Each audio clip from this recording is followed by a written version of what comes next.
The Pantheon, the most complete monument from the days of ancient Rome.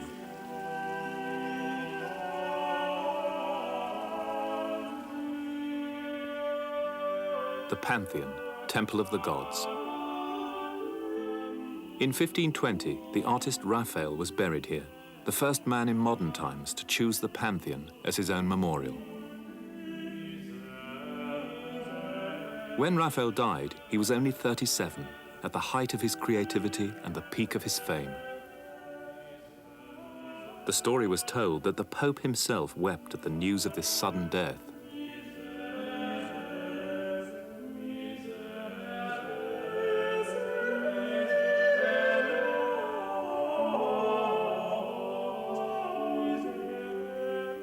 As final tribute, Raphael's last great painting, The Transfiguration, was placed at the head of his coffin. The biographer Giorgio Vasari wrote, "When this admirable artist died, painting also died. It is due to him that the arts, coloring and invention have been brought to such perfection that progress is almost impossible. Happy were those who served under him, because all who imitate his art are sure to succeed in the world, as those who imitate his virtuous life will be rewarded in heaven." Raphael had become the subject of myth, even in his own lifetime. A myth compounded by his dying on a Good Friday. There were even stories of earthquakes following his death, as on the first Good Friday.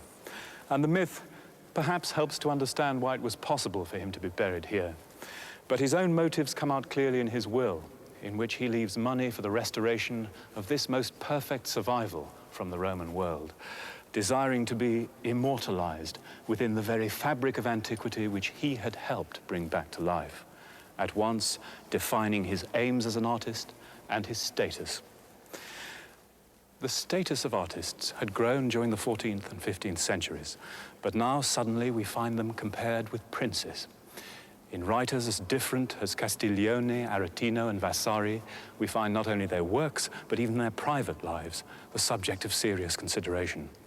Popes tolerate their tantrums, rich men indulge their whims. In men like Raphael, then, Leonardo, and Michelangelo, this is the moment when the idea of the artist becomes synonymous with genius.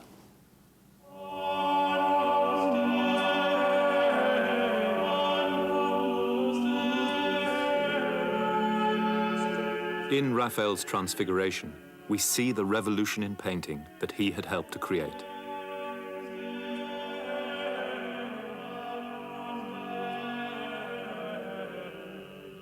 The measured symmetry of 15th century painting, controlled by strict perspective, had exploded into something infinitely more complex.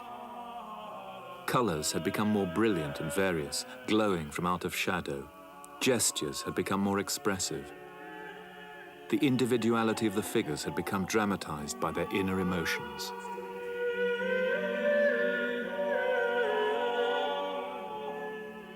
This revolution, in artistic ambition as much as in painting, had been inspired by an artist who was an old man when Raphael died, Leonardo da Vinci.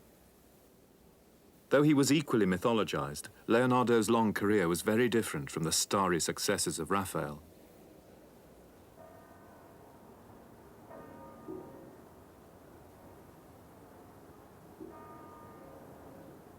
Leonardo's story is a catalogue of unprecedented achievement, and yet also of incomplete and abandoned projects, no better symbolized than by the sorry state of his mural for a monastery in Milan, depicting the Last Supper of Christ. The art historian Kathleen Weil-Garris-Brandt sees Leonardo's frustrated ambition as part of a larger story. Most of us have some sort of mental image of Leonardo's Last Supper. And yet, this is true also with some of the other famous artistic projects of the Renaissance. As we approach more closely, we discover that the actual work survives only in part. It's often difficult to reconstruct the artist's intention, to know what the work was to look like originally, to grasp something of the setting for which it was created. What remains to us of Leonardo's masterpiece is slowly being revealed to us by the painstaking work of conservators here. And yet, the painting has suffered so much damage over the centuries that it is bound to remain a ghost of its former visual splendor, compelling, evocative, but also elusive. It makes a poignant visual metaphor for the fragmented image of the Renaissance that's come down to us, and it also serves to remind us of the insuperable practical difficulties that sometimes separated an act of high artistic imagination from its concrete physical realization in actual works of art. With the Last Supper, the problem was that Leonardo had the ambition of developing new methods for wall painting, and from a technical point of view that turned out to be catastrophic. The painting began to decay as soon as it was finished. In other heroic enterprises, like Michelangelo's tomb for Pope Julius II or Bramante's designs for the new St. Peter's, the ambitious scale of the project itself doomed it eventually to incompletion, reduction, or transformation. Yet if we look carefully at the fragmented remains of the Last Supper, we can still discern a complex work. The figure of Christ sits stable and calm at the center of a storm. The disciples surround him as though rolled back by a burst of energy, each reacting in a different way to the accusation, "One of you shall betray me." The disciples are young and old, beautiful and ugly. They give expression to their feelings, but they also express the idea of the first Christian Mass. A monk witnessed Leonardo at work in the monastery of Santa Maria delle Grazie in Milan. Many a time I have seen Leonardo go early in the morning to work on the platform before the Last Supper, and there he would stay from sunrise till darkness, never laying down a brush, but continuing to paint without eating or drinking.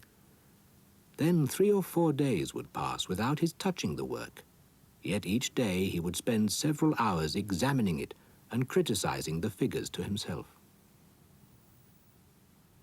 There are very few works still existing which reveal what Leonardo did to transform 15th century painting, yet his influence on subsequent generations was enormous.